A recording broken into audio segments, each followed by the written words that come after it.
Dear students, in your syllabus there is a poem titled The Road Not Taken, which is written by Robert Frost. We are going to study this poem.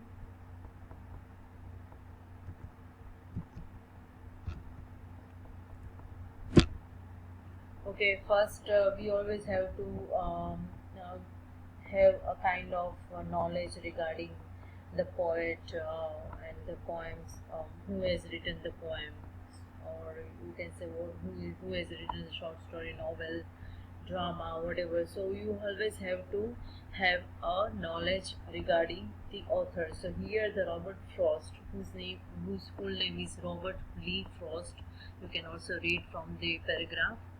I'm just going to read out. Was an American poet.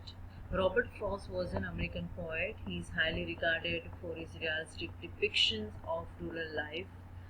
A popular and often quoted poet, Frost was honored frequently during his lifetime. His work frequently employed themes from the early 1900s rural life in New England.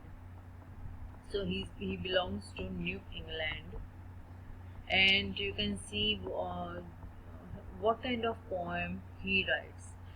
You can find a realistic approach of rural life or any middle kind of life. Any rural and realistic approach he always choose, and he always gives a moral value, moralistic approach to life, and he gives a message to all the human beings through writing a poem. So let's see introduction about the poem. First published in 1916, The Road Not Taken shows Frost at his best as a pastoral who combines rustic simplicity with hidden indirect and clarity of style and language. So what does title mean? Okay, what is the meaning of that title? Whenever we study any kind of poem, we always have to think, we always have to understand and analyze that what does the title mean. Okay? So the road is the symbol of the choice made by us in life.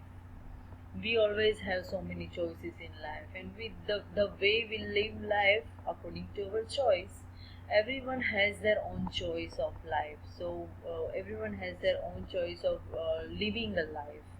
So many times we regret the choice we make. Sometimes what happens that whatever the choice we sometimes make, and it happens it happens that the result of the choice we have make, which would convert it in a negative thing. The result would be unexpected sometimes. So you always feel that I feel like I do not have to choose that kind of decision. I do not have to decide something. So don't think about it. We always regret the choices we make, but what is done, one cannot be undone. Whatever we have chosen, whatever we have taken a choice, whatever we have done in our life, it cannot be. You cannot change the choice you already have made. Okay, so man regrets for what? Second paragraph. Man regrets for what he has denied himself in life rather than what he has chosen. Hence, the poet has given his poem the title The Road Not Taken. The word road not only means way, it also means a journey, way of life, path of life, or you can say stage of journey. Here, road does not signify any ordinary road, but functions a metaphor of vital decision. Symbolism.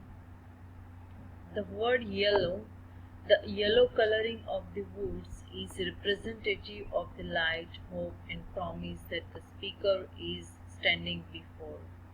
His future is bright and stretches before him, though both paths are equally lit.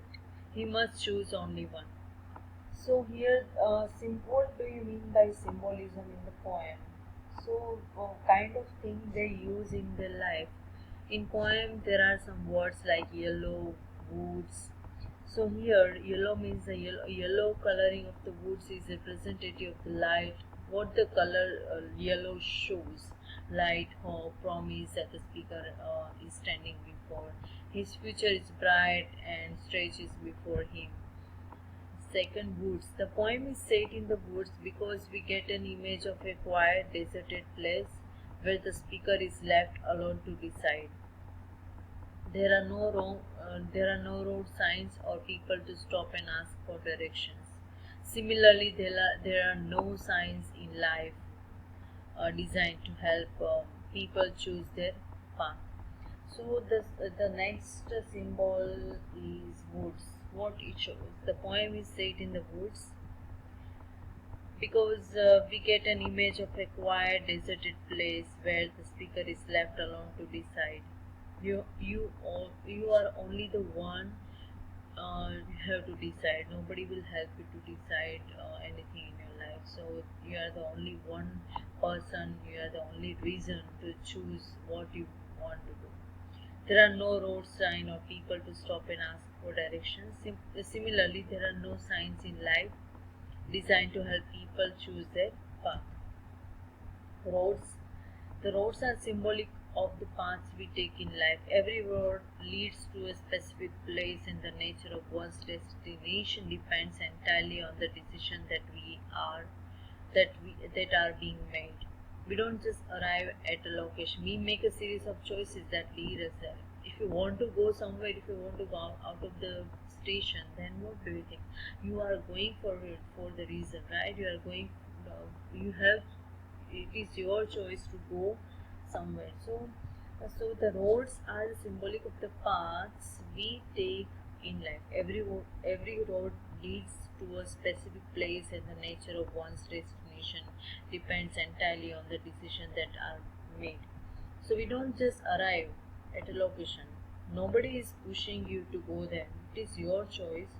So you are going there. It is your choice. That is why you are in that place. So we make a series of choices that lead us there. Okay?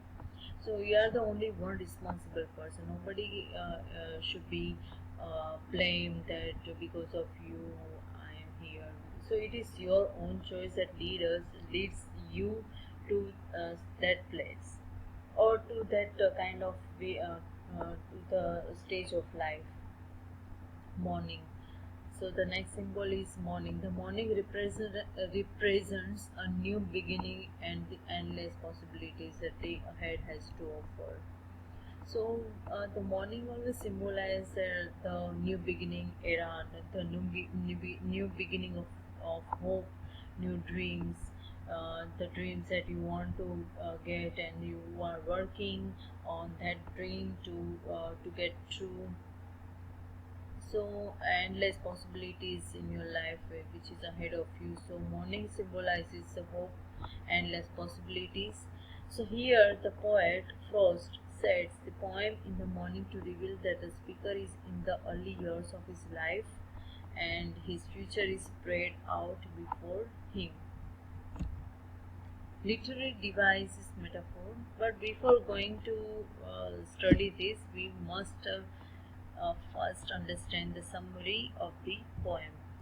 First, let's just read um, from this first stanza, and we will understand what does it mean by the first stanza, second stanza, third, fourth, and fifth. First stanza: two roads diverged in a yellow wood, and so two roads diverged in a yellow wood, and sorry I could not travel both. And be one traveller, long I stood, and looked down one as far as I could, to where it bent in the underground. I could not travel both. And be one traveller, long I stood, and looked down one as far as I could, to where it bent in the undergrowth. Let's understand what does it mean by the first stanza. So in the first stanza, the speaker describes his position. He has been out for walking in the woods. So the speaker describes his position. So the poem is being spoken by one of the unknown speakers. So you have to understand as per his idea. So you have to understand how human being are leaving. So the speaker describes his position. He has been out for walking in the woods and comes in between the divergence of two roads. He stands there looking as far down each one as he can see. So it is like the speaker is standing. There are so many trees and he is standing there, and there are so many directions, but he is not able to see far away. So he just have two roads, diversion of two roads, and you have to choose one road to go, and he doesn't know that what would happen if he choose one direction or another direction. So he has to go somewhere. So he stands there looking as far down each one as he can see. So he tries to see far what one direction gives any kind of clue that whether I will go there, it will have a way, a proper way where I want to go, where he wants to go. So he stands there looking as far down each one as he can see. He would like to try out both, but doubts he could do that. So therefore he continues to look down the roads for a long time, trying to make his decision about which road to take. So he's just there. He's just only there, and he's just standing there. And he's just only thinking what direction should he choose. So you can see that two roads diverge in a yellow wood. Yellow woods means he is standing in the trees. There are long, very bigger trees are there, and two roads diverge in a yellow wood, and sorry I could not travel both. So and we one traveler, long I stood, and looked down one as far as I could to where it went in the undergrowth, and we one traveler, long I stood and looked down one as far as I could to where it went in underground. So there are two repetition of the line is there. This is what it gives the meaning. This is what the kind of style of the poem. There will be repetition of the sentences. There would be repetition of the words because it is a poem. Okay, so I hope that you understood that. Second stanza. Then to then to then, took the other as just as fair, and having perhaps a better claim, because it was grassy and wanted wear, though as for that the passing there had won them really about the same. Okay, the other is just as fair, and having perhaps a better claim, because it was grassy and wanted wear, though as for that the passing there had won them really about the same. So the second stanza means he looked down the first one to where it went in the undergrowth, and then the second one, and he decided to take the other path because it seemed to have less travel than the first. But then he goes on to say that they actually were very similarly worn. The second one that he took seems less traveled, but as he thinks about it, he realized that they were really about the same, not exactly the same, but only about the same. So he looked down the first one to where it went in the undergrowth, and then the second one, and he decided to take the other path because it seemed to have less travel than the first. But then he goes on to say that they actually were very similarly worn. The second one that he took seems less traveled, but as he thinks about it, he realizes that they were really about the same, not exactly the same, but only about the same. So in the second stanza, what he says that then took the other, what he chose the another road, as just as fair, and having perhaps a better claim. And he thinks that it has a kind of better result because he has chosen the second road because it was grassy and wanted wear. So he thinks that it is very grassy, so I should go for second road. Though as for that the passing there had won them really about the same.